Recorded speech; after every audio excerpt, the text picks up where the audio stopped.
अरोहा सिद्धयरिया उज्झाया साहु पंच परमेष्टि ते विभुचिट्ठहिया दे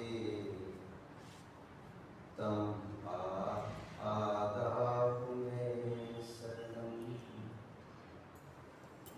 सम्मत्तं सन्नाणं सच्चारितं धिसत्तमं चेव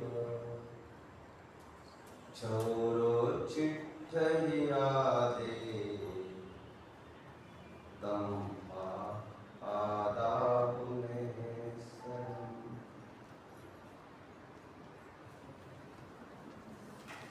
ज्ञानार्थियों, इस विश्व में दो प्रकार के जीव हैं। टू बी वेरी स्पेसिफिक, इस विश्व में दो प्रकार के माँ बाप है। एक वे जो अपने विषय की हवस की पूर्ति के पीछे नैतिक होश को भी खो बैठते हैं। जैसे तैसे बच्चे पैदा तो कर लेते हैं और फिर उनको लगता है ये क्या हो गया। किसी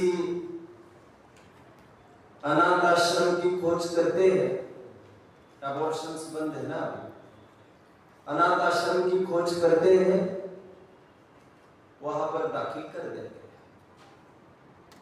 ये माँ बाप पढ़ कुछ कहना चाह रहे हैं।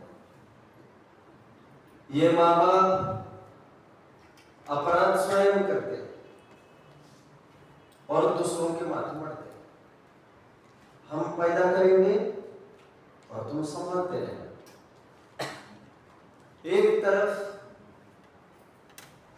दूसरे प्रकार के लोग हैं, वैसे ये माँ बाप नहीं है। कुछ लोग आजीवन केवल इसीलिए अविवाहित रहते हैं ताकि वे असहायों की सहायता कर सके। अनाथ आश्रम में यथाशक्ति कुछ एक गोद ले लेते हैं और जीवन भर उनकी परवरिश करते हैं। वे सोचते हैं कि इनको छत्र छाया की प्रेम की गरज है, जरूरत है। सभी सुख सुविधाएं अनाथ आश्रम में होने पर भी ये लोग मातृत्व के प्यासे हैं। उसके बिना सच्ची ग्रोथ परवरिश हो नहीं सकती। इसी के नमूने के बतौर कुछ एक हमारे बीच में है जो अनाथ आश्रम से ही उठाए गए थे और कैसे उन्होंने लाइफ बनाया अपना। Prominent, most prominent Steve jobs, Apple के सीईओ, आप जानते होंगे, ये अनाथ आश्रम से उठाए गए। इससे भी प्रोमिनेंट पर्सनालिटी नेल्सन मंडेला 95 से 99 के रूल में जो साउथ अफ्रीका के प्रेसिडेंट रह चुके हैं, इंस्पायर्ड बाय महात्मा गांधी, लगभग 25-30 साल जेल में निकाले। अनेक लियो टॉल्स्टॉय एक ऑथर रहे हैं। महात्मा गांधी जी अपने जीवन में 3 व्यक्तियों से विशेष प्रभावित थे: Leo Tolstoy, Ruskin Bond, Shrimad Rajchandra ji. इसका उल्लेख उन्होंने ऑटोबायोग्राफी में किया है। प्रत्यक्ष प्रभावित श्रीमद राजचंद्र जी से थे, परोक्ष रूप से प्रभावित लियो टॉल्स्टॉय और रस्किन बॉन्ड से थे। लियो टॉल्स्टॉय की अनटू द लास्ट ये पुस्तक इनको इतनी भाई गांधी जी को, अनटू द लास्ट से ही सर्वोदय ये शब्द उनके ख्याल में आया और फिर जगह जगह जो सर्वोदय शब्द आज दिख रहा है जो मूलतः जैनियों का समनभद्र आचार्य देव की वाणी में सर्वोदय ये शब्द आया था, वो अभी 200 साल से 150 साल से फिर से मंडराने लग गया। ये गांधी जी की इसका श्रेय जाता है। एनीवे, मैं तो ये कहना चाह रहा हूं, दूसरे प्रकार के लोग वे जो निस्वार्थ भाव से इन बच्चों को संभालते हैं और बड़ा करते हैं। पूछने की गरज नहीं है इन दो प्रकार के लोगों में, पहले लोग अच्छे या दूसरे लोग अच्छे। पहले लोगों का क्या अपराध है? वैसे मैंने बोला भी, क्या अपराध है? अपराध तो स्वयं कर रहे हैं और माथे पर दूसरों के पड़ रहे हैं। अरे इससे अच्छे और अपराध वैसे तो बहुत बड़ा नहीं है। क्यों? क्योंकि कम से कम किसी के हाथ में सौंप तो रहे। ये देख दाख कर भली बहंदी भैया अच्छे से संभालोगे नहीं, ऐसा एश्योरेंस ले लेकर दाखिल करते। ये भी थोड़ी समझ वाले माँ बाप में मानना पड़ेगा। स्टीव जॉब्स के माँ बाप ने तो गोद देते समय ये वर्ड ले लिया था कि आप इसको पढ़ाओगे तो ही देंगे। लेकिन मैं ये कह रहा हूं, जो गोद अथवा अनाथ आश्रम में दे रहे, कम से कम इतना तो ध्यान रख रहे हैं कि किसी के हाथों में दे रहे हैं जो उसकी जिम्मेदारी ले सकता है। बट यह जी राग द्वेष तो स्वयं करता है, अपराध तो स्वयं करता है, और माथे किसके मर रहा है? कर्मों। यह ज्यादा बड़ा अपराध इसीलिए है क्योंकि कर्मों ने अभी कोई स्वीकृति भी नहीं दी थी इसे कि हाँ हम इसे मानते हैं अपना और हम इसे अपनत्व लेते हैं, कर्तृत्व लेते हैं। ये वन साइडेड केवल डीलिंग हुआ, दूसरी तरफ से हकार नहीं आया। अरे इससे अच्छे तो वे आतंकी संगठनाएं हैं जो बड़े बड़े आतंक फैलाकर कम से कम जिम्मेदारियां तो ले लेती है।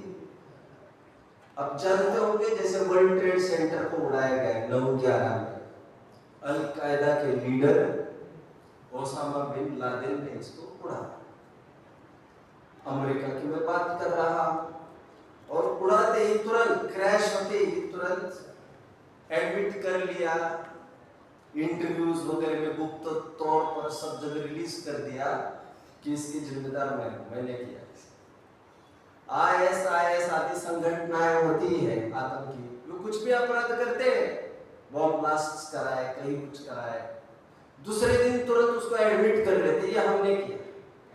उनको खौफ पैदा कराना है इसलिए अपना नाम पे टैग लगा देते। मैं ये कह रहा हूं कम से कम ये अपराध करके वो जिम्मेदारी तो ले रहे, इसकी जिम्मेदारी हम ले रहे, यहाँ वहां ढूंढने की जरूरत नहीं है।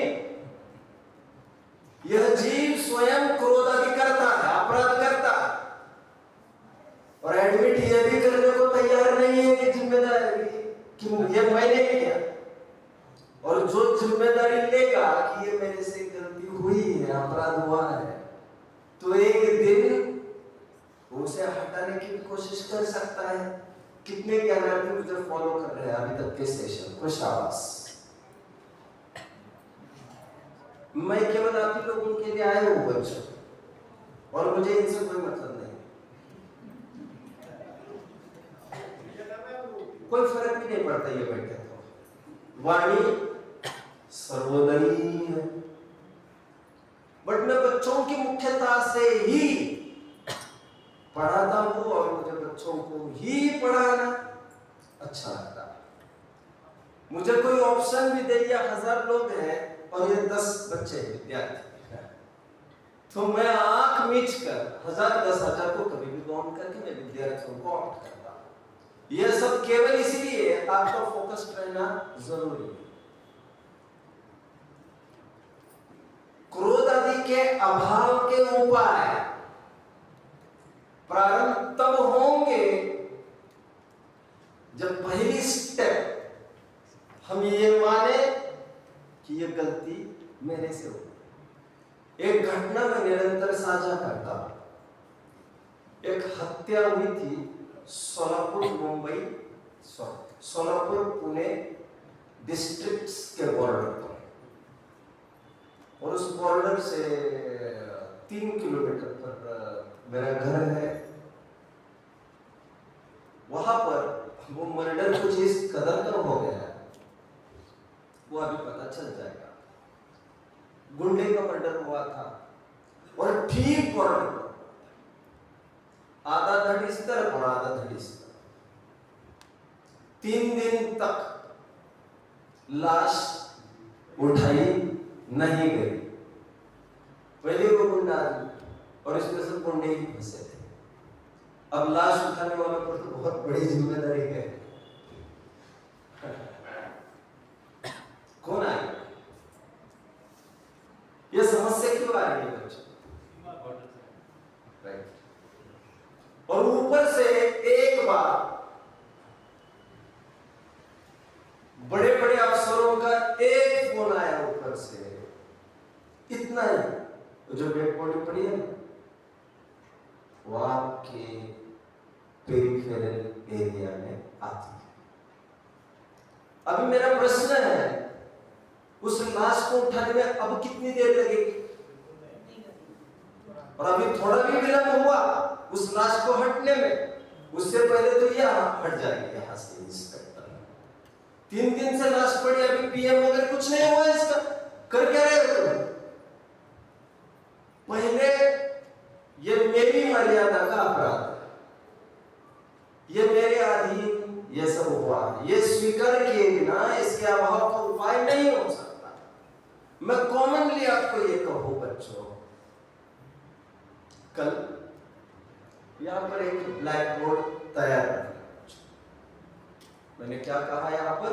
सिंपली इतना ही कहा। और इमेजिन करिए यहां पर कोई एडमिनिस्ट्रेशन हेड्स नहीं है, आपके गुरुजन भी नहीं है, मान के चलिए आप विद्यार्थी हो 50। और मैंने ये कहा कि कल मैं यहाँ आऊंगा 1 घंटे पहले, यहाँ पर एक ब्लैक बोर्ड तैयार रखना, मैं कुछ बताऊंगा। कॉमनली मैंने बोल दिया। जरूरी है दूसरे दिन कुछ असर हो यहाँ पर? जरूरी है? अच्छा, मैं दंडित किसे करूंगा? ये भी एक बहुत बड़ा प्रश्न। ये तो अनुमानित मैंने ये बोला था, इसमें से 1 जन तो कर लेगा। अरे भले आदमी उसके बजाय एक काम कर लेते, एक को ही बुलाते और कहते भैया एक काम करना है। मैं पर्सनली आपको कुछ कहूं तो आप रिस्पॉन्सिबिलिटी फील करते हो। जब मामला इसी के बीच में फंसा है, अभी पेज नंबर 195 जरूर पढ़ना चाहिए। आई थिंक इट्स कलश नंबर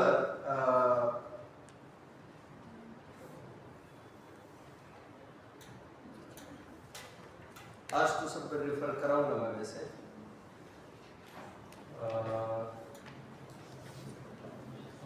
आपको देखने की जरूरत नहीं है, मैं जरा मैं बता देता हूं। इट्स कलश नंबर 203, जो कल मैंने प्रस्तुत किया है आपके बीच में। अभी केवल मैंने उसका अंक बताया है। अमृतचंद्र स्वामी कहते हैं कि राग द्वेष कार्य होने से कोई इसका कारण नहीं है, ऐसा हो नहीं सकता। यदि हम दोनों की साजिशें हुआ माने, कर्मों और जीव दोनों ने मिलकर किया, इसमें भी भारी आपत्ति है, दोनों को सुख दुख का भोक्ता मानना पड़ेगा। अकेले कर्म ने किया माने तो कर्म को चेतन होना पड़ेगा। इससे निष्कर्ष यही निकलता, लास्ट ऑप्शन परिशेष न्याय से, अकेला जीव ही इसका करता है। ये यहां से बात फलित होती है। आपके बीच में मैं कुछ रेफरेंसेस, 10-20 रेफरेंसेस यहां से मैं अभी रखूंगा। कुछ हम पढ़ लेंगे, कुछ मैं वैसे ही यहां से बोलूंगा। समय कितना है उससे हम तय करेंगे। अभी तक इतना ही तय हुआ, मेरे आत्म प्रदेशों में जो भी कुछ होता है उसके लिए जिम्मेदार खराब काम होता है, श्रेय अच्छा काम होता है। यह मुझे ही जाता है, अर्थात जो इसमें होता है आत्म प्रदेश, उसका कर्तृत्व पर द्रव्य का तो कदापि नहीं हो सकता। समय सार की 100, 102, 103, 102 ये 3 गाथाएं पढ़ लेना चाहिए। जीवो न करे घड़म न पड़म न शेषगे दब्बे। जीव घटपट रथ अधिका करता नहीं। 100 नंबर की गाथा। 103 में लॉजिक दिया जा रहा है, यदि एक द्रव्य दूसरे द्रव्य का कर्ता मानने लग जाए, ऐसी केस में यह मानना पड़ेगा कि एक द्रव्य दूसरे द्रव्य रूप संक्रमित होता है, एक द्रव्य दूसरे द्रव्य रूप परिणमित होता है। संक्रमित मतलब परिणाम। और यदि एक द्रव्य दूसरे द्रव्य रूप संक्रमित और परिणमित हो सकता है, तो एक द्रव्य का कर्तापन दूसरे द्रव्य के कार्य पर किया नहीं जा सकता। इसलिए एक फेमस सूत्र है, यह परिणमति सकर्ता। शायद 51वां कलश हो। अब ये सब कुछ मैं दिखाऊंगा नहीं, आप वहां पर कहीं नोट करो, बाद में आप जिनको रिफर करना करते हैं। यह परिणमति सकर्ता, जो उसको परिणमित हुआ उस कार्य, वही उस कार्य का करता। यही हमने उपादान निमित्त की परिभाषा में और उपादान निमित्त के कंसेप्ट में भी देखा था। निष्कर्ष इतना ही है, जिम्मेदारी मेरी अपनी। कल बाहर निकलने के बाद भैया ने और एक चर्चा की थी, एक श्रोता भाई अच्छे सजग है, उन्होंने भी मेरे साथ कुछ 2-5 घटनाएं अच्छी शेयर की। उससे मुझे और एक मेरा अभी का अनुभव ख्याल में आया, मैं वो भी आपके साथ साझा करता हूं। अहमदनगर की यह घटना है, और एक रईस करोड़पति ने, जिनके 10-20 प्रॉपर्टीज होगी, उन्होंने एक फ्लैट को, बंगलो को रेंट पर दे दिया। 1-2 साल से अच्छा रेंट आ रहा था उसका। अचानक पुलिस की पूरी टीम धमक दे गई। क्या बात है भाई, आपके घर पर आपने वेश्या का अड्डा बनाया, हमारे घर पर छानबीन कर लो। उन्होंने कहा यहाँ के घर पर नहीं। अहमदनगर फिर उन्होंने एड्रेस दिया कि ये तो हमने रेंट से दिया, रेंट आउट किया है। उनको इतनी फाइन भरनी पड़ी, उस बंगलों की कीमत से आधी कीमत उनको कंपेंसेट करनी पड़ी। क्योंकि आपका किराएदार जो करता है, घर मालिकियत आपको पता होना चाहिए वो किराएदार क्या क्या करता है। जो आपकी रजिस्ट्री में, उसके लिए पूरे जिम्मेदार आप हो। किराएदार को कुछ नहीं किया, वो तुम संभालते रहो, तुम निपटाते रहो, घर तुम्हारा, जगत तुम्हारा, तुम्हें पता होना चाहिए। आत्म प्रदेश हमारे, असंख्यात प्रदेश हमारे। क्रोध इसी असंख्यात प्रदेश में हुआ, उसकी पूरी जिम्मेदारी हमारी। एंड कर्म, द्रव्य कर्म हमारे असंख्यात प्रदेशों में घुसकर कुछ कर सकता है, ऐसा कुछ भी प्रावधान नहीं। द्रव्य कर्म के उदय में जीव स्वतंत्रता से राग रूप परिणमता है। पुरुषार्थ सिद्ध उपाय के प्रारंभिक क्षण देखे, जब जीव रागद्वेष करता है तो कार्बन वर्गणाएं स्वयं कर्म रूप परिणमित होती। कर्म के बंधन में भी उपादान कारण पुद्गल, जीव राग रूप परिणमित हुआ, उसमें भी उपादान कारण जीव स्वयं। कैटेलिस्ट जानते हो बच्चों, निमित्त उपादान के पाठ तो पढ़े ही आपने। What is a catalyst? उत्प्रेरक शब्द। A catalyst is a substance by whose mere presence the rate of reaction gets altered. जो रिएक्शन अभी यहाँ पर 10 की स्पीड से हो रही है, आप कुछ चीज उसमें डाल दो। ऐसा देखिए ना, दही जमाना है आपको, दही, उस दूध में आपने चांदी डाल, दही ऊपर नहीं हो गया। चांदी का कोई अंश उसमें गया हुआ होना जरूरी है। चांदी में वहां का कुछ अंश आया है, चांदी चांदी में बरकरार, दूध दूध में बरकरार, और दूध का दही हुआ जरूर। आजकल की माताएं बहनें चालाकी से नरेटी में थोड़ा सा दही का अंश रख लेती है, नरेटी को अच्छे से धोती नहीं और कहते फिर दही जमता नहीं है, और फिर तो सीधा जामा ही डाल देते। एक, मैं तीसरी प्रकार की आत्मा का परिचय आपको करा रहा। ये तीसरी प्रकार की आत्मा कौन से नई का विषय है? उपचरित। थोड़ा फोकस रहिए, जिन्होंने अध्ययन किया होगा वे जानते होंगे, ये बात मिलना मुश्किल है। आगे की भी जो बातें कहूंगा, एक जगह मैंने तो कहीं लिखी हुई नहीं पड़ी, इसलिए बी फोकस्ड। जो तीसरी आत्मा दिखाई जा रही है वो रागी द्वेषी, इम्प्योरिटी वाली है, अशुद्धता वाली है। तीसरी आत्मा में और एक प्रकार की खड़ी कर रहा है, जो विचार राग द्वेष, एक पार्ट राग द्वेष, 3A राग द्वेष एंड 3B विचार। जो राग द्वेष मेरे अंदर हो रहे, उसके लिए जिम्मेदार कौन? मैं। किए किसने ये राग द्वेष? मैंने। जो विचार हो रहा है वो कर कौन रहा है? मेरे आत्मा प्रदेशों में, इसके लिए जिम्मेदार मैं। लोग पूछते हैं जनरली, सपने में हम बहुत अटपटांग बातें देखते रहते हैं, सब ऐसे अटपटी बातें जो कभी सोची ही नहीं थी। आपको क्या लग रहा है, उसका फल लगेगा कि नहीं लगेगा? हर एक स्वप्न का फल लगता है, आपको यह लग रहा है। सुप्त दशा में हुआ है ऐसा आपको लग रहा है। मैं अभी ज्यादा साइंस की ओर नहीं बढ़ रहा हूं। REM रेडियोएक्टिव आई मूवमेंट जो 1950 में डिस्कवर की गई थी, वो ये बताती है निद्रावस्था में ज्यादा सजग होता है व्यक्ति। जैनिज्म इसे फेवर नहीं करता हालांकि, बट मैं इतना ही कहना चाहता हूँ, सपने में जो देख रहे हैं हम, उन सब के लिए जिम्मेदार हम। हमने चोरी की कहीं तो उसके लिए जिम्मेदार हम हैं। चलो मैं आपको प्रश्न पूछता हूं, सपने कितने जन ने देखे आज तक? सपने आप में से, बैठे वालों में से किसी ने यह सपना देखा है कि मैं मांस खा रहा?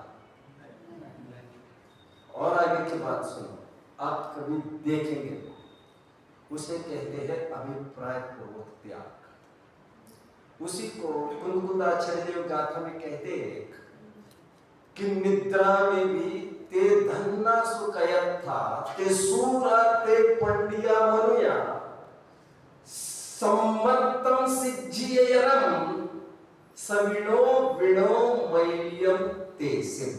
शायद अष्टप्रहर की गाथा होनी चाहिए। धन्य है वे सम्यक दृष्टि जी, ते धन्ना सुकयत्था ते सूरा ते पंडिया मनुया सम्मतम सिज्जियरम, जो निद्रा में भी दोषों को नहीं लगाते हैं। एनीवे कमिंग बैक, मैं ये कह रहा हूं, दो के लिए रिस्पॉन्सिबल है जी। कौन से दो एक्टिविटीज के लिए?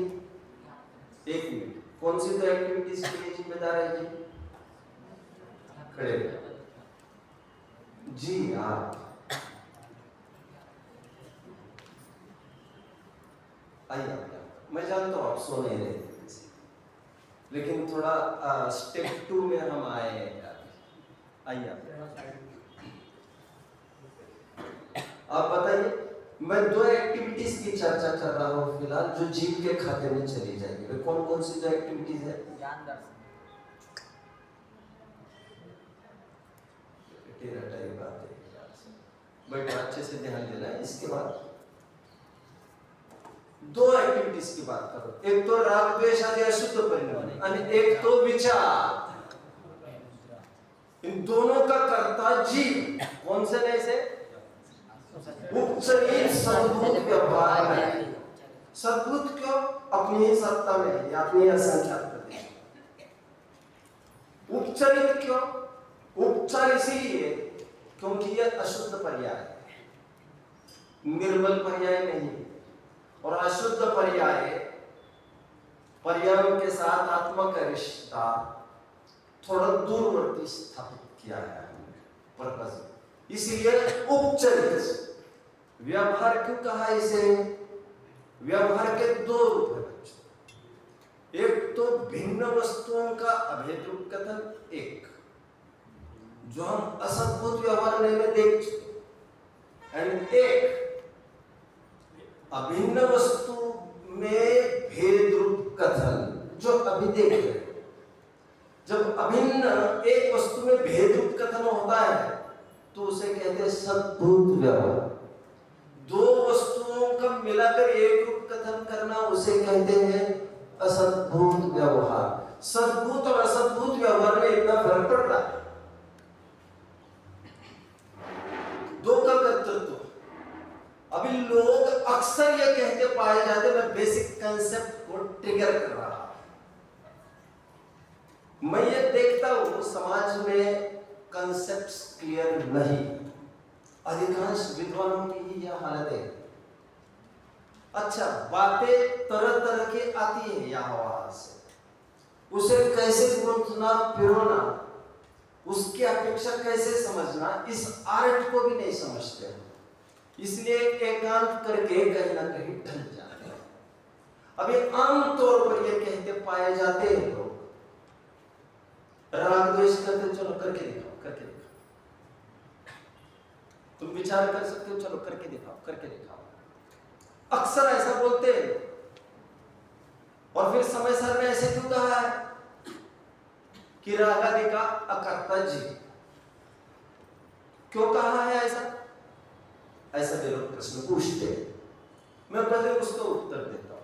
समय सार में रागादि का अकर्ता जीव को क्यों कहा?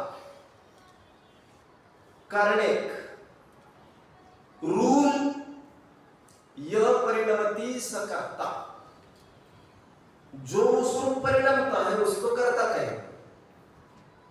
जो राग रूप परिणमित ही नहीं हुआ है उसको राग का कर्ता कहेंगे वैसे।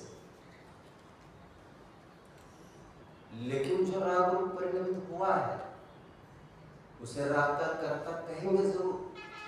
मतलब ज्ञानी को रागादि का अकर्ता कहा, क्योंकि ज्ञानी रागादि रूप परिणमता ही नहीं है, जो है ही नहीं उसके पास, उसका कर्ता कैसे कहेंगे? लेकिन अज्ञानी रागादि रूप परिणमता है तो उसको तो कर्ता कहेंगे। इसीलिए कुछ कलश ऐसे भी आते जो कहते हैं ज्ञानी ज्ञान का करता है, अज्ञानी रागादि का करता है, क्योंकि जो जिसके पास है वो उसी को तो करेगा। तो पहली बात, समय सार में क्यों कहा है जीव करता है रागादि का, तो वहां पर समझना ज्ञानी को कर्ता केवल इसलिए कहा है क्योंकि वो उस रूप परिणमता ही नहीं है। पॉइंट 1। पॉइंट 2, कभी कभी कॉमनली इर्रेस्पेक्टिव ऑफ ज्ञानी या अज्ञानी जीव कॉमनली चर्चा की जाती है तो यह भी कहा जाता है जीव रागादि का कर्ता ही है, भले अज्ञानी हो भले ज्ञानी हो। अब मैं अज्ञानी को फाइल पर लेता हूं थोड़ी देर के लिए। जो अज्ञानी रागादि रूप परिणाम, थोड़ी देर के लिए मैं ज्ञानी को उठाता हूं। जो ज्ञानी अनंत अनुबंधी रागादि रूप नहीं परिणाम, अप्रत्यक्षादि रागादि रूप परिणाम, कहते हैं कि ये राग आदि का अकर्ता है। उसका कारण भी ये है क्योंकि स्वतंत्र कर्ता, ऐसा और एक सूत्र है जो कहते हैं जो स्वतंत्रता से करता है वही करता है, जो पराधीनता से करता है उसको करता हम नहीं कहते। एंड ज्ञानी अभिप्राय पूर्वक करता नहीं है, अप्रत्याख्यानावरण, प्रत्याख्यानावरण और संयोजन कषय रूप परिणमित तो होता है, बट अभिप्राय में उसको ऐसा करने का नहीं है, स्वामित्व नहीं है, ये कह सकते हैं। अब मैं और एक बात करता हूं, तीसरी, ये तो दोनों ज्ञानियों की मैंने कही। कभी कभी ये भी कहा जाता है कि जीव राग का कर्ता है ही नहीं, फिर भले ज्ञानी हो अथवा भले अज्ञानी, क्योंकि टेक्निकली जैसे कोई मिथ्या दृष्टि बैठा है यहां अनंत अनुबंधी राग रूप तो परिणमित हो ही रहा है, लेकिन वो परिणमना चाहता नहीं, टेक्निकली उसका अभिप्राय ठीक नहीं है, बट स्थूल रूप से उसका अभिप्राय आगम अनुसार ठीक। तो आगम अनुसार अभिप्राय को अभिप्राय जानकर मानकर उसे भी कहने में आ सकता है व्यवहार से कि ये अकर्ता है, क्योंकि मैं चाहता नहीं हूं करना इसको। ये वो उपचार के कथन की मैं बात कर रहा हूं, और जैसे प्रसंग आएंगे मैं आगे बढ़ता जाऊंगा, आगे के नियमों में विशेष खुलासा कर दूंगा। अभी मैं कुछ आधार पेश करूंगा जो ये सिद्ध करते हैं कि जीव राग आदि का करता है, जो विचार हो रहे उसके लिए जिम्मेदार हम ही हैं। अच्छा, और एक बात बीच में रह गई, कुछ लोग चैलेंज देते हुए कहते हैं कि तुम क्रोध कर सकते हो, चलो एक काम करो, क्रोध करके दिखाओ, चलो। तो वे थोड़ी सी मजाक करते हैं, वे लॉजिक नहीं समझते, थोड़े से मूर्ख लोग हैं। क्यों? क्योंकि जैसे वे ये कह रहे हैं चुप करके दिखाओ, अरे तुम थोड़ी मालिक हो और तुम्हारे चैलेंज से थोड़ी बात बनेगी। हमारा मालिक जब अंदर से बोलेगा तो तुम मना करने पर भी हम कैसा करते रहेंगे, चार चार जन आने पर। वो बाय सेल्फ की बात, अभी मैं करना ही नहीं चाहता तो करके क्या दिखाऊं? यदि करके दिखाना चाहो तब तो फिर मेरी चाहत ही हो जाएगी, फिर मैं स्वतंत्र कैसे रह जाऊंगा? मैं परतंत्र नहीं हूं, तुम कहोगे इसीलिए मैं करके दिखाऊं, ऐसी परतंत्रता थोड़ी है मेरे। मैं करके दिखाऊंगा जब मेरे मालिक का ऑर्डर आएगा तो मैं करके दिखाऊंगा। तुम्हारे ऑर्डर से मैं करके दिखाने वालों में से नहीं। और मेरा मालिक मतलब कौन? मेरी आत्मा की ही आवाज आएगी, तुम्हें क्रोध रूप, मान रूप, माया रूप, लोभ रूप, हास्य, रति, अरति, शोक, भय, जुगुप्सा आदि तीन वेद रूप, फिर मैं परिणमित हो जाऊंगा, फिर रोके नहीं रोकूंगा। देव शास्त्र गुरु भी बीच में आ जाए, टोडरमल जी ने लिखा है, तब भी उनकी भी नहीं मानता। तो किसी के चैलेंज देने मात्र से वो नहीं कर रहा है सामने वाला, इसलिए वो नहीं कर सकता है, ऐसी मान्यता भ्रांत धारणा। फिजूल चैलेंज देते और कहते हैं देखो हार गए, हार। बात यह नहीं है, उन्होंने चैलेंज कब एक्सेप्ट किया, और तुम्हारे कहने से एक्सेप्ट करेंगे नहीं। अभी ग्रंथों में क्या क्या बातें लिखी है मैं थोड़ी सी बताता हूं। आधार एक,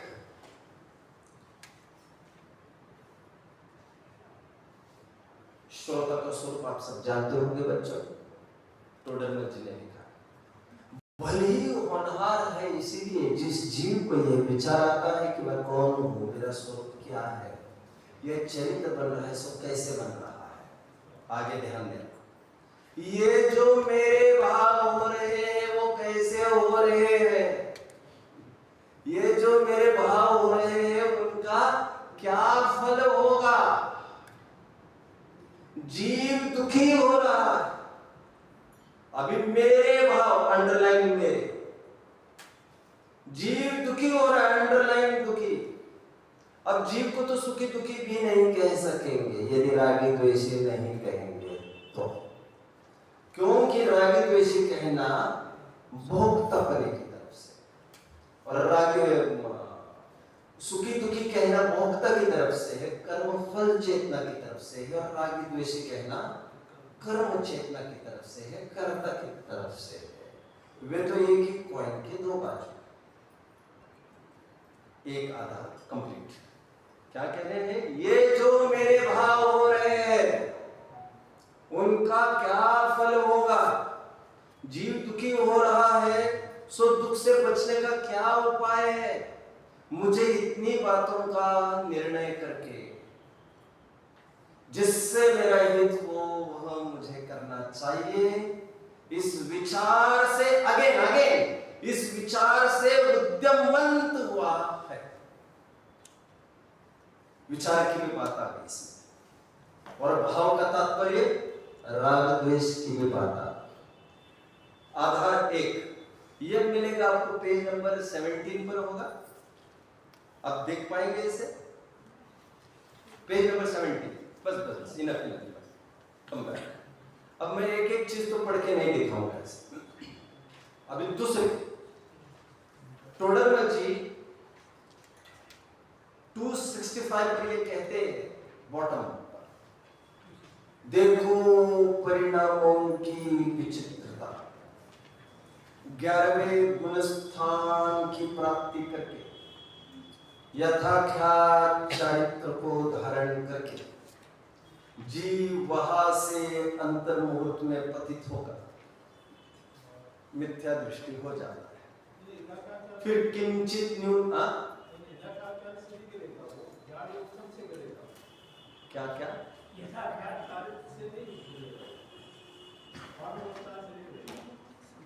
आप पूछ रहे हैं कि कुछ बोल रहे हैं?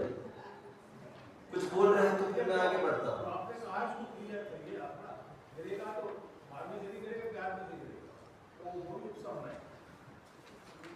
चलिए अब मैं आपके लिए खर्च करता हूँ 2-3 मिनट। यथाख्यात चरित्र कब से होता है आपको लग रहा है? हाँ, वितरकता कब से होती है?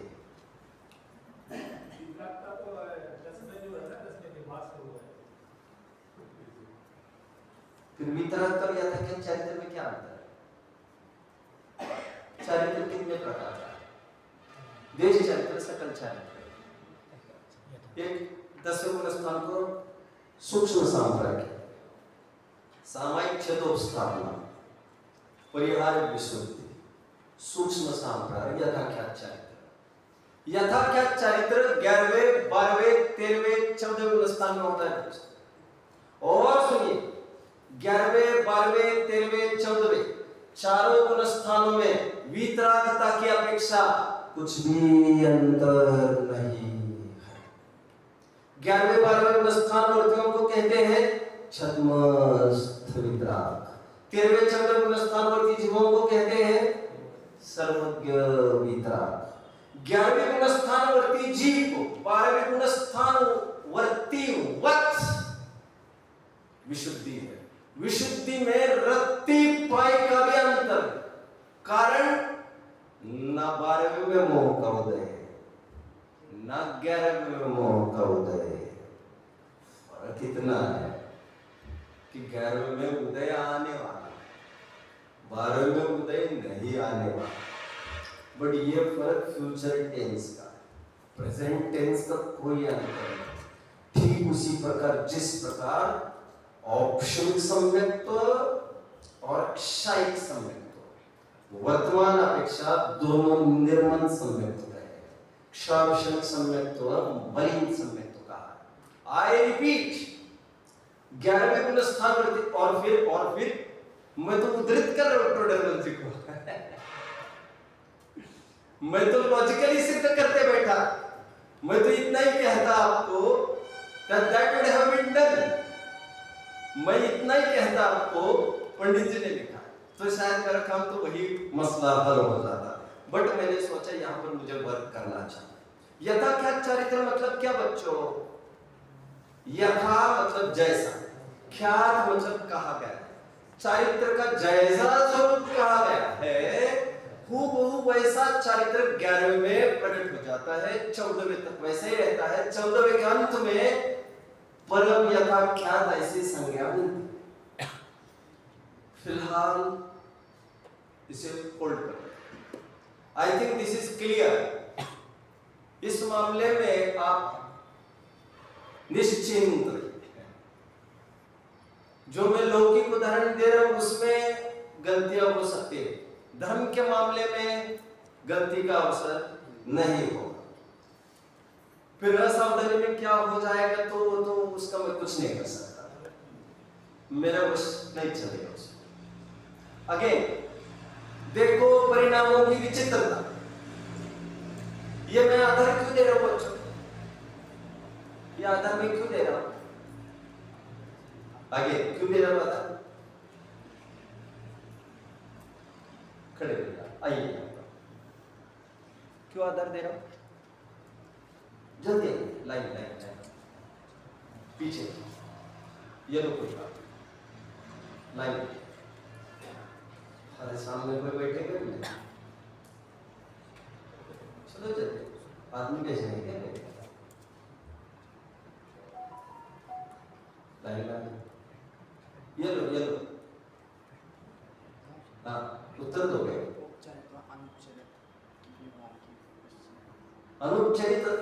अनुपचरित सद्भुत व्यवहार लेके विषय दो बताए जा रहे, कौन कौन से?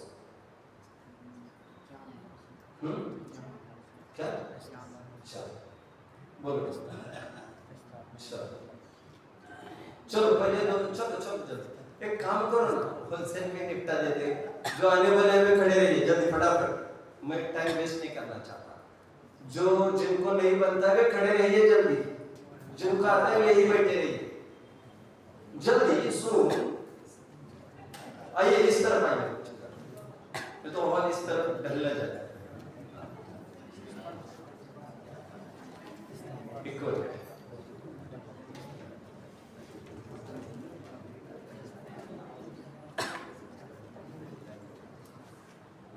जल्दी करो यार, आदमी को भेजना है क्या? 2 5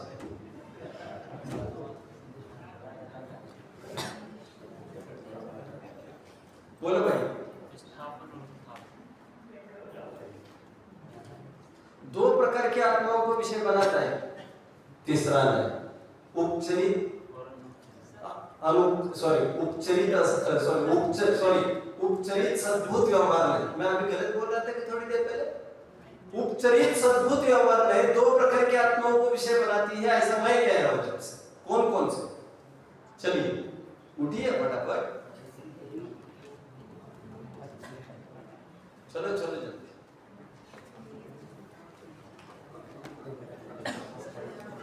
बोलिए भैया,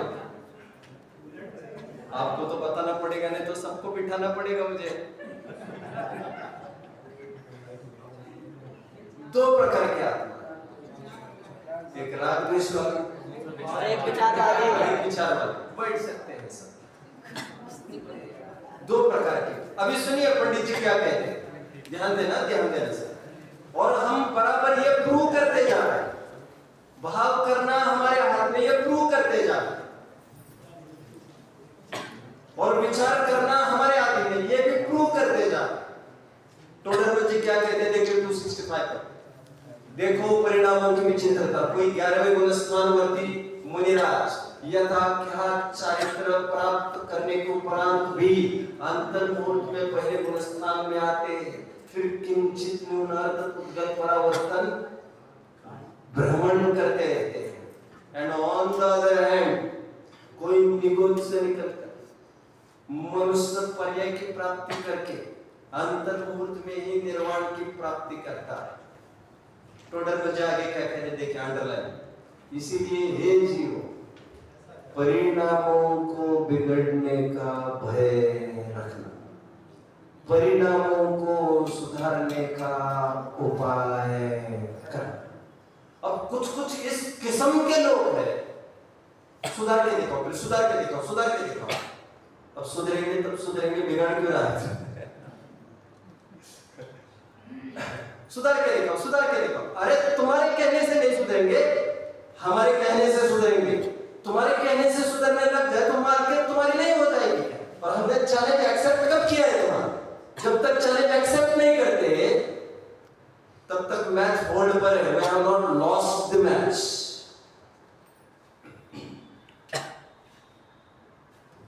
क्या अंतिम दो लाइन्स कही पंडित जी ने? इसीलिए परिणामों के बिगड़ने का भय रखना, परिणामों के सुधरने का उपाय करना, क्योंकि परिणाम करने का मालिक तुम हो।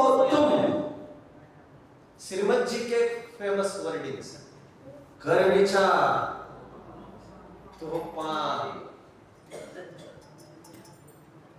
आगे पंडित जी क्या कहते थे?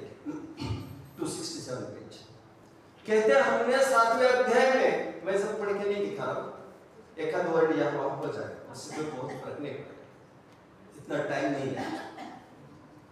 हमने 7वें अधिकार में, इस अधिकार में इतने सारे मिथ्यात्वियों के भेद प्रभेद बताए। ये इसलिए नहीं कि तुम उनको देख देख कर, दोषारोपण कर करके कषाय करते रहो, अपने कषाय पोषते रहो। ये केवल इसीलिए बताया है, ये सब दोष तुम में हो तो उसको मिटाने का उपाय करना। जिस प्रकार से अपने परिणामों को फिर अगेन पंडित जी क्या कहते हैं? अपने परिणामों के सुधरने का उपाय। अगेन फिर आइए और लेते हैं अपन मोक्ष मार्ग प्रकाशक ही पूरा करते हैं। इसके इंट्रोडक्शन में और एक बात है, पेज की जहां जरूरत आपको होगी वहां पर मैं खोल के दिखाऊंगा। कल एक लाइन कही थी आदि, उसको आज पूरी करूंगा। वचनादि के लेखनादि क्रिया, वर्णादि और इंद्रिय क्रिया, ये सब है पुद्गल के खेल। इनमें ना ही हमारे में ये पहले दो नए के निराकरण के लिए कहा। अभी तीसरा आगे क्या कह रहे देखें, ये कहते हैं ज्ञान राग तो मेरो मिले। पंडित जी क्या कह रहे हैं? ग्रंथ लिखने में मैं सही कह रहा हूं, ये सब जितनी शरीर की एक्टिविटीज हुई है, पुस्तक की एक्टिविटीज, कागज कलम, इसमें मेरा कोई रोल नहीं है। मेरा कंट्रीब्यूशन केवल दो प्रकार से वर्क कर गया है, ज्ञान और राग, ये मेरा कंट्रीब्यूशन। शरीर की एक्टिविटी आदि ये सब मैंने नहीं। ज्ञान राग तो मेरो मिलो, करनो लिखनो करनो तनु को मिलो। कितने जन समझ रहे हैं? आगे ये कहते हैं ताकू भिन्न न देखू कोई, बिनु विवेक जग अंधा होए। उसको भिन्न भिन्न नहीं देखते। एक पार्टी में किसको खड़ा किया है? पुद्गल की पूरी टीम। कागज भी ले लो, कलम भी ले लो, अक्षर भी ले लो, हाथ भी ले लो, तुम सब ले लो। एक पार्टी में कौन रखा है? अपना कंट्रीब्यूशन क्या है? ज्ञान और राग। 197 पर आइए, कल पढ़ा था, परसों, लेकिन आई थिंक वो उत्तम आर्जव में पढ़ा था हमने। आज इसमें पढ़ेंगे 197 जल्दी, वे इन सब आधार पढ़ेंगे।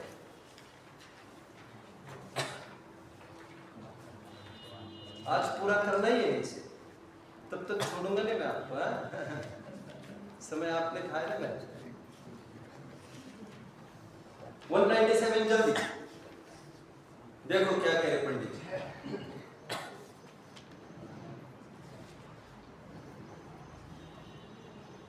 ये पढ़ लेना चाहिए पैराग्राफ। उत्तर, एक कार्य होने में अनेक कारण चाहिए, उनमें जो कारण बुद्धिपूर्वक है उन्हें तो उद्यम करके मिला, और अबुद्धिपूर्वक कारण स्वयं में मिले तब कार्य सिद्धि होती है। जैसे पुत्र का उदाहरण दिया है, वो छोड़ दीजिए। उसी प्रकार विभाव दूर करने के कारण बुद्धिपूर्वक तो तत्व विचार आदि है। समझ में आया सबको? ये किसके कंट्रीब्यूशन में जाएगा?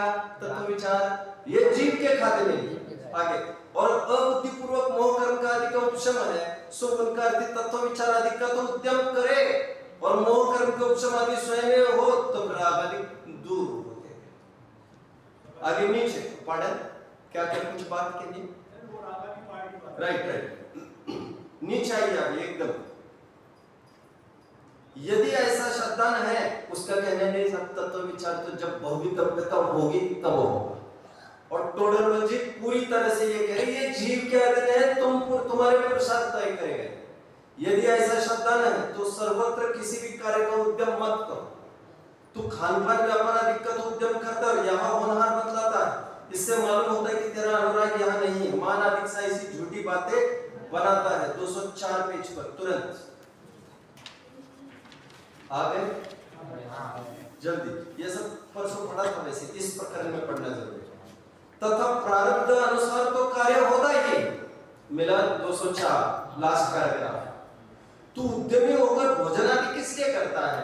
यदि वह उद्यम करता है तो त्याग करने का भी उद्यम करना योग्य ही। जब प्रतिमावत तेरी दशा हो जाएगी तब हम प्रारब्ध ही मानेंगे, तेरा कर्तव्य नहीं मानेंगे। इसलिए स्वच्छंद होने की युक्ति किस लिए करता है? बने वह प्रतिज्ञा करके व्रत धारण करना योग्य है। 207 प्राय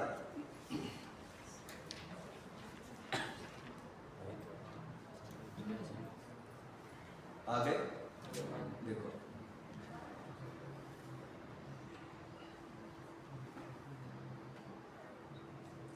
ठीक है, इसे ड्रॉप करो। अब 209 पर आइए। 209 का पहले पैराग्राफ पढ़ लेना चाहिए आपको। मैं 311 पर आता हूँ, वो होमवर्क के लिए पढ़ लेना। 311 पर आ गए। और तत्व निर्णय न करने, किसी कर्म का दोष है नहीं। मिला ना, निर्णय का उससे विचार हो लिया। निर्णय और विचार एकात्वाची ले रहा। और तत्व निर्णय न करने में किसी कर्म का दोष है नहीं, तेरा ही दोष है। परंतु स्वयं तो महंत रहना चाहता है और अपना दोष कर्मादि को लगाता है। सो जिनाज्ञा माने तो ऐसी अनिति संभव नहीं है। तुझे विषय कषय रूपी रहना है, इसलिए झूठ बोलता है। मोक्ष की सच्ची अभिलाषा हो तो ऐसी युक्ति किस लिए बनाए? सांसारिक कार्यों में अपने पुरुषार्थ से सिद्धि न होती जाने तथापि पुरुषार्थ से उद्यम क्या करता है? यहाँ पुरुषार्थ खो बैठा, इसलिए जानते हैं मोक्ष को देखा देखी उत्कृष्ट कहता है। उसका स्वरूप पहचान कर उसे हितुक नहीं जानता, हित जानकर उसका उद्यम बने सो न करे यह असंभव। ये किपिटा साइड में आइए। एक प्रसिद्ध तीसरे अधिकार में पंडित जी का एक स्लोगन है, जिन्हें बंद नहीं करना, बोलिए ना, जिन्हें बंद नहीं करना वे कषाय न करें। समय सार का एक कलश है बच्चों, 221। समय सार की कुछ बात करूंगा। उस कलश में यह बताया गया है,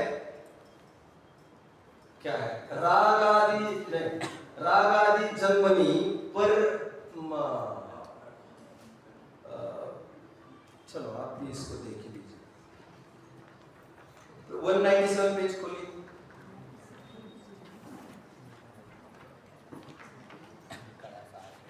मिलना थोड़ा, चलो मैं थीम कहता जा रहा हूं। पंडित जी वहां पर ये कह रहे पेज 196 पर मिल गया है। देख 196 टॉप, क्या जबरदस्त कलश है। पंडित जी ये कह रहे, जो ये कहते हैं जो राग द्वेष मेरे में हुए उसके लिए जिम्मेदार कोई परद्रव्य है, तो वे लोग मोह की नदी को कभी भी पार नहीं कर सकेंगे। मोह वाहिनी कोई नहीं उत्तरंती मोह वाहिनी, शुद्ध बोध विधुर अंध बुद्धया, विशुद्ध बुद्धि से अंध हो गए हैं जो दूसरे द्रव्य को रिस्पॉन्सिबल ठहराते हैं। देखिए मैं अर्थ ही पढ़ता हूँ बच्चों। जो जीव रागादि की उत्पत्ति में परद्रव्य ही का निमित्त फला मानते हैं, वे जीव शुद्ध ज्ञान से रहित अंध बुद्धि है जिनकी, ऐसे होते हुए मोह नदी के पार नहीं उतरते। और प्रारंभ में भी यहाँ पर पंडित जी ने समझाया पहले पेज पर, स्पेशली निश्चयाभासी का पूरा प्रकरण पढ़ना है, जिसमें टोडरमल जी ने पूरा गले उतारा है कि ये भाव कर्म तेरे ही द्वारा किए गए, आप प्रत्यक्ष संसारी है। ऐसे उनकी एक लाइन आई है यहाँ पर। अभी देखिए मैं आगे के फेज में बढ़ रहा हूं। कुछ लोग ये कहते हैं, मेरे पास 5.5 मिनट मेरे अपने हैं। कुछ लोग ये कहते हैं लेकिन उपचरित सद्भुत व्यवहार में, आखिर है तो व्यवहार। कुछ लोग ऐसा कहते हैं और थोड़ी बात को ढीली करने की कोशिश करते हैं। और जो अपराध मुश्किल से अंतिम फेज तक बात आई थी और ये सुनवाई होनी थी कि तुम ही जिम्मेदार हो तुम्हारे राग द्वेष, वहां पर केस ये कहकर ढीली करते हैं ये तो व्यवहार नहीं, और व्यवहार नहीं असत्यार्थ और झूठे। आचार्य देव को ये ख्याल में आया, इसलिए आचार्य देव ने 5वें नए को लॉन्च किया। मैं 5वां नए भी पूरा कर रहा हूं। और एक प्रकार की आत्मा दिखाई। वो आत्मा कैसी है? वह भी राग द्वेष वाली। तो 2 प्रकार के राग द्वेष वाली आत्मा क्यों दिखाई? एक व्यवहार नए में डाल दिया, उपचरित व्यवहार में, उपचरित सद्भुत व्यवहार में। और एक 5वां नए, चौथे नए को अभी फिलहाल गौन करो, कल चलेगा। एक अशुद्ध निश्चय है। अशुद्ध निश्चय में भी राग द्वेष वाला ही आत्मा दिखाता है। फर्क इतना ही है, वह अभेद रूप कथन करता है, जैसा निश्चय नहीं को करना चाहिए। निश्चय नहीं का विषय क्या होता है? अभेद, पर से भिन्न, अपने से अभिन्न।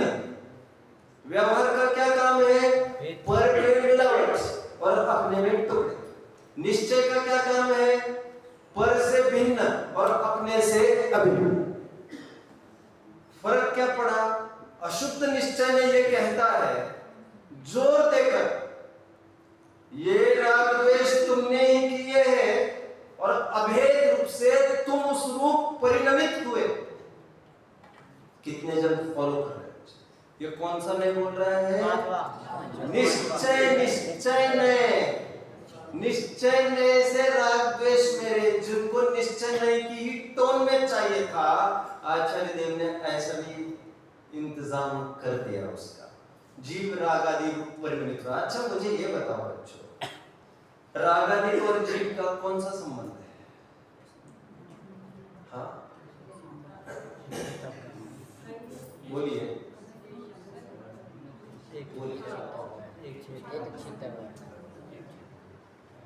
देखो समय सार की 69 और 70 गाथा की टीका में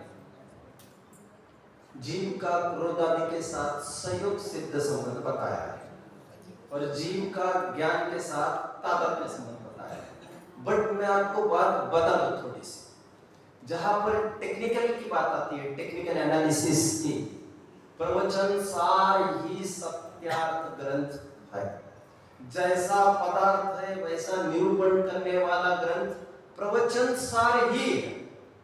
वस्तुपरक सत्य ग्रंथ प्रवचन सार ही है। प्रवचन सार मतलब पंचस्तिक संग्रह आदि भी है, बट समय सार और प्रवचन सार में वस्तुपरक सत्य पदार्थ का निरूपण करने वाला ग्रंथ प्रवचन सार।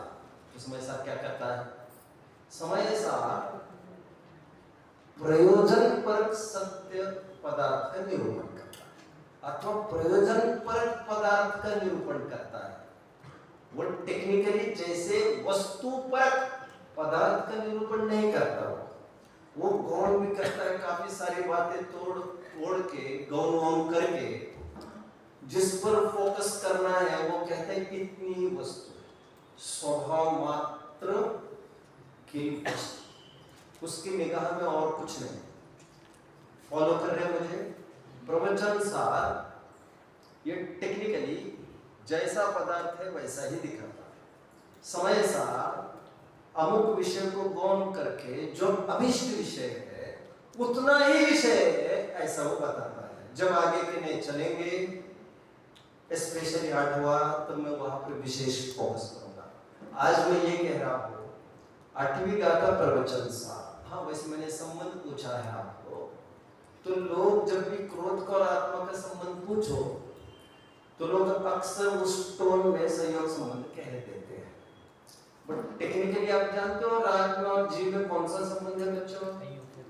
इसे इसमें तादात्म्य संबंध। अभी आप ये कह बैठेंगे तादात्म्य संबंध तो गुणों के साथ होता है, तो मैं ये कहूंगा तादात्म्य का तात्पर्य उसमय, जिन्हें आधार चाहिए वे पुरुषार्थ सिद्धि उपाय का प्रारंभिक प्रकरण पढ़ ले।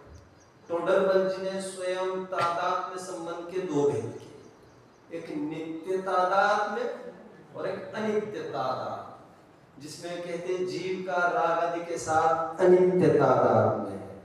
एक समय का ही है भले ही, लेकिन वो तादात्म्य है। जिस समय जीव राग रूप परिणमित हुआ है उस समय में जीव ही राग है, राग ही जीव है, जीव ही राग है। और चप्पे चप्पे पर आत्मा